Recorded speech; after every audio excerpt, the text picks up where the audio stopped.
दोस्तों ये वीडियो उन स्टूडेंट के लिए हैं जो अपनी पढ़ाई से कोई मतलब नहीं रखता हो, अपनी पढ़ाई से कोई अहमियत नहीं रखता हो, जो बड़े लोग हैं जिसके पास अच्छी खासी डिग्री हैं, अच्छा बिजनेस है, उनसे जाकर पूछिए कि आपने पढ़ाई कहाँ से कहाँ तक की, तो खुद आपको बता देंगे। स्टडी करने से आपके जीवन में काफ़ी रौनक, आपका भविष्य, आपकी लाइफ स्टाइल सब चेंज हो जाएगा, पूरा बदल जाएगा। अच्छी लाइफ जीना चाहते हैं, अच्छी ज़िंदगी बिताना चाहते हैं, तो जीवन में मेन इम्पोर्टेंट है पढ़ाई। अच्छी खासी पढ़ाई करने से आपकी ज़िंदगी सुधर जाएगी, आपके सपने पूरे हो जाएंगे। देखिए पढ़ाई करने के क्या फ़ायदे हैं। आपको अच्छा बिजनेस मिल सकता है, अच्छी जॉब मिल सकती है, अपने मम्मी पापा के सपने पूरे कर सकते हैं, आप अपनी खुद की स्टाइल लाइफ चेंज कर सकते हैं, आप इंजीनियर बन सकते हैं, डॉक्टर बन सकते हैं, साइंटिस्ट बन सकते हैं। ऐसी बहुत सारी जगह है जहाँ आप सेट हो सकते हैं, लेकिन उसके लिए पहले लगेगी पढ़ाई, अच्छी डिग्रियाँ। वैसे माँ बाप का सपना तो यही रहता है कि उनका बेटा अच्छी खासी पढ़ाई करे, उनका सपना जो गोल है वो पूरा कर सके। माँ बाप की सिर्फ यही इच्छा रहती है कि उसे किसी भी प्रॉब्लम ना हो, किसी भी कोने में जाए, देश की किसी भी कोने में जाए, उसे कोई प्रॉब्लम ना हो। इतना पढ़े कि हर जगह इसकी इज्जत बढ़े। दुनिया में ऐसे बहुत सारे लोग हैं जो अपने गोल के पीछे पड़े हैं और अपना गोल पूरा करने के लिए पढ़ाई दिन रात करते हैं। उनको पता है कि लाइफ में आगे क्या करना है और क्या नहीं करना है। अगर मैं ये पढ़ाई करूँगा तो मुझे इस तरह की नौकरी मिलेगी, अगर इस तरह की पढ़ाई करूँगा तो इस तरह की मेरी जॉब मिलेगी, और आगे मैं पढ़ाई करूँगा तो मुझे अच्छी खासी पोस्ट मिलेगी। इस दुनिया में बहुत सारे ऐसे लोग हैं जिनके अधूरे हैं सपने, अधूरी है उनकी लाइफ। कुछ लोगों का ये सपना पूरा करने पर भी उनके सपने पूरे नहीं हो पाते हैं, क्योंकि कभी कभार उनकी पैसों की प्रॉब्लम होती है कि वो इतना आगे बढ़ नहीं पाते हैं। चलो आपको एक ऐसे मिडिल क्लास स्टूडेंट की कहानी सुनाता हूँ जिसके सपने अधूरे हैं और उन्हें पता भी नहीं कि मेरी लाइफ में क्या करना है क्या नहीं करना है। दोस्तों ये कहानी उस स्टूडेंट की है, उस लड़के की है जो पढ़ाई के मामले में पूरा एवरेज है। वो दोस्तों के साथ टाइम स्पेंड करता था, वो अपने मोबाइल में ध्यान देता था, पढ़ाई में नहीं देता था। घर पर उसकी माँ की तबीयत ठीक नहीं रहती थी और वो ठहरा मिडिल क्लास लड़का जो गरीबी में पला पड़ा। उस लड़के के परिवार में एक पिता, एक माँ और एक बेटा था।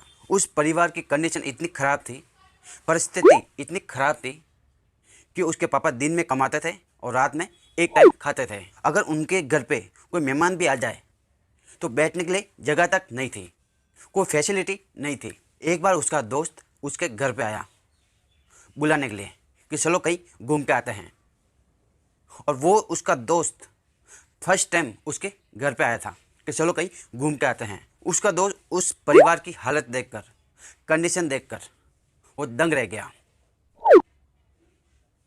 उसके दिल में कुछ अजीब सा फील होने लगा, मन में दुखी होने लगा। अब उस लड़के के दोस्त ने पूछा कि भाई तू यहाँ रहता है? तो उस लड़के ने कहा हाँ मैं यहाँ रहता हूँ। क्या ये तुम्हारा घर है? जी हाँ ये मेरा घर है। तू ऐसी हालत में रहता है? जी हाँ मैं ऐसे ही रहता हूँ। क्यों, क्या हुआ दोस्त? फिर उसका दोस्त उसके पास जाकर बैठा और बोला वाह भाई वाह, तेरे घर की कंडीशन इतनी ख़राब है और घर में माँ इतनी बीमार है कि इलाज नहीं करा सकता, और पापा मजदूरी करते हैं, एक दिन का खाना जुटा पाते हैं। तुम्हारे परिवार में पापा ही एक ऐसे हैं जो दिन भर मजदूरी करके एक दिन का खाना जुटा पाते हैं, और तुम दिन भर मोबाइल में टाइम पास करते हो, आवारागिरी करते हो, दोस्तों के साथ टाइम पास करते हो। क्या तुम्हें अपने करियर की कोई चिंता नहीं? क्या तुम्हारे जीवन में कोई गोल ही नहीं है? उस लड़के का दोस्त उसे वहाँ पर लेके गया जहाँ पर उसके पापा एक फैक्ट्री में काम करते थे। उस फैक्ट्री में काम करते एक मजदूर के साथ उसके पापा बैठे थे और वो ये कह रहे थे, उस लड़के के पिताजी ये कह रहे थे यार मेरी पत्नी बहुत बीमार है, इलाज कराने के लिए पैसे नहीं हैं, मैं दिन रात मेहनत करता हूँ और 2 टाइम का खाना जुटा पाता हूँ, उन पैसों से सिर्फ घर का खर्च चलता है, बाकी मेरे पैसे बचते भी नहीं हैं। और तो और मेरे बेटे के स्कूल की फ़ीस भी भरनी है। यार मैं ये ज़िंदगी से थक गया हूँ, इससे जो भली मौत ही है। उसके पिताजी ये भी कहते हैं, मैं तंग आ गया हूँ इस ज़िंदगी से, मैं क्या करूँ और क्या नहीं। अब सिर्फ मेरा बेटा ही मेरी आखिरी उम्मीद है कि वो अपनी जीवन में, अपनी लाइफ में और अपने परिवार के लिए कुछ कर सके। अपने परिवार की इस तरह की कंडीशन रहेगी तो किसे दुख नहीं होगा? हमें दुख होगा, पापा को दुख होगा, मम्मी को दुख होगा, और भी अपने दोस्तों को, यारों को और रिश्तेदारों को, सबको दुख होगा कि ऐसी कंडीशन में आदमी क्या करे। वो ज़िंदगी से इतना थक जाता है, इतना थक जाता है कि उसके आंखों के सामने कुछ नहीं दिखाई देता, कुछ भी नहीं। वो थक जाता है, अपने परिवार से थक चुका था। वो घर में एक ही बंदा रहेगा जो कमाने वाला है, उसके ऊपर सब निर्भर हैं। खाना पीना, भाड़ा, बच्चे की फ़ीस, मतलब खर्चा और भी रहता है, बहुत सारा खर्चा रहता है। लेकिन एक ही बंदे से पार नहीं हो पाता। इस दुनिया में हर किसी को ऐसी फैसिलिटी, ऐसी ज़िंदगी किसी को नहीं मिलती। इसीलिए वक्त रहते ही सुधर जाओ। उसके पिताजी ये भी कह रहे थे कि देखना एक दिन मेरा बेटा इससे भी बड़ी कंपनी का मालिक बनेगा। जो उसके पिताजी बात कर रहे थे, उसका बेटा और उसका दोस्त वहाँ पर खड़े होकर ये बातें सुन रहे थे। और ये बातें सुनकर उस लड़के के आंखों में आंसू आ गए। उसका दिल गदगद हो गया, वो एक इमोशनल हो गया। तभी उसके दोस्त ने कहा कि देख तेरे पिताजी कैसे जी रहे हैं, कैसे मेहनत कर रहे हैं अपने बेटे को पढ़ाने के लिए, अच्छी पढ़ाई देने के लिए, अपनी माँ का इलाज कराने के लिए, घर का खर्च निकालने के लिए तेरे पापा किस तरह से मेहनत कर रहे हैं। और उनकी उम्मीद भी सिर्फ तुम हो और तुम्हारे उम्मीद पे खड़े हैं। उसके दोस्त ने कहा कि तुम्हारे पिताजी ने कही हुई बात, क्या उस बात पे खड़े उतर पाओगे? क्या उनका सपना पूरा कर पाओगे? क्या तुम अपने परिवार को, अपने पापा को थोड़ी खुशियाँ दे पाओगे? एक बार, सिर्फ एक बार अपने पिताजी को और देखो कि वो किन हालातों का सामना कर रहे हैं, किस तरह से वो कमा रहे हैं। और फिर तुम अपनी तरफ देखो कि तुम किस तरह से अपनी ज़िंदगी जी रहे हो, किस तरह से कपड़े पहनते हो, किस तरह से खाते हो, किस तरह से घूमते हो। अब तुम्हारे माँ बाप तुम्हारी कितनी फैसिलिटी, कितने कुछ आपके लिए कर रहे हैं। उस लड़के के दोस्त ने कहा कि बदल अपने हालातों को। ये सुनकर और ये देखकर अपने पापा के हालातों को उस लड़के के आंखों में आंसू आ टपके और मन ही मन बहुत दुखी हुआ, वो इमोशनल हो गया।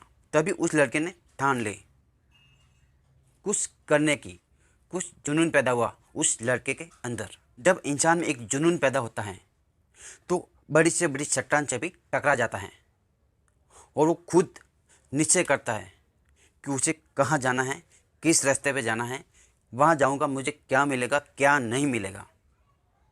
अगर मैं ये चीज़ करूँगा तो मुझे वो मिलेगा, अगर मैं ये करूँगा तो मुझे वो मिलेगा। उस लड़के ने सोचा, मेरे घर में बीमार मेरी माँ, मेरे पापा दिन भर मेहनत करते हैं, किन किन हालातों का सामना करते हैं, और मैं ठहरा ये। तभी उस लड़के ने एक निर्णय लिया कि जिस फैक्ट्री में मेरे पापा काम करते हैं, आने वाले 5 सालों के अंदर इससे भी बड़ी कंपनी का मालिक बनकर दिखाऊंगा। जब इंसान में इस तरह का जुनून सवार होता है तब वो इंसान कुछ भी कर सकता है। कुछ भी का मतलब जानते हैं आप? कुछ भी मतलब उसके आगे कुछ संभव ही नहीं। No negative, only positive. वो कुछ भी कर सकता है, ये होता है जुनून। तभी उस लड़के के मन में एक आवाज़ आई कि मुझे कंपनी का सबसे बड़ा मालिक बनना है, नौकर नहीं। जब से उसके अंदर से ये सीख निकली तभी वो लड़का 10-10 घंटे पढ़ाई करने लगा। रात दिन पढ़ाई पढ़ाई पढ़ाई। उससे एक जुनून सवार था कि उसके बड़ी कंपनी का मालिक बनना है, और वही जुनून उसे पढ़ाई करवा रहा था। उसके माइंड और दिमाग में सिर्फ एक ही बात थी, मुझे बड़ी कंपनी का मालिक बनना है, नौकर नहीं। कि जहाँ मेरे पिताजी काम करते थे उससे बड़ी कंपनी का मालिक बन के दिखाऊंगा। और ये पॉसिबल है, ये कुछ भी कर सकता है, चाहे इसके लिए मुझे कितनी भी मेहनत करनी पड़े, मैं करके दिखाऊंगा। और ये सब पॉसिबल करके दिखाऊंगा, ये वादा किया है उस लड़के ने। हुआ भी कुछ ऐसे कि एग्ज़ाम होने के बाद भी जो रिजल्ट आया वो पूरे स्टेट में पूरे टॉपर बन के दिखाया, स्कूल और पूरे स्टेज में फर्स्ट आया। जब ये रिजल्ट आया तो सब हैरान रह गए, सबकी आंखें फटी की फटी रह गए कि ये सब कैसे हुआ, हाउ इट इज़ पॉसिबल। जब उस लड़के का इंटरव्यू हुआ तब पूछा कि ये सब कैसे हुआ, कैसे हुआ ये सब। तब उस लड़के ने कहा कि मुझे ज़िंदगी में कुछ नहीं चाहिए, मुझे तो सिर्फ अपने मम्मी और पापा का सपना पूरा करना था और ये मैं करके दिखाया। मेरा सपना यही था कि जिस फैक्ट्री में मेरे पापा काम करते हैं उससे भी बड़ी फैक्ट्री का मालिक बनूं, कि जिसके अंदर ये जुनून है वो इतिहास रचता है और जिसके अंदर ये जुनून नहीं है वो आलसी होकर घर पर सोता है, कुछ काम नहीं करता। तो दोस्तों आपको ये मोटिवेशन वीडियो कैसा लगा कमेंट करके ज़रूर बताएं। दोस्तों ऐसी वीडियो आपको ढेर सारी मिल जाएगी, ऐसे fact, amazing fact, motivation video और भी जानने के लिए इस वीडियो को लाइक कीजिए ताकि आने वाले नेक्स्ट नोटिफिकेशन आपको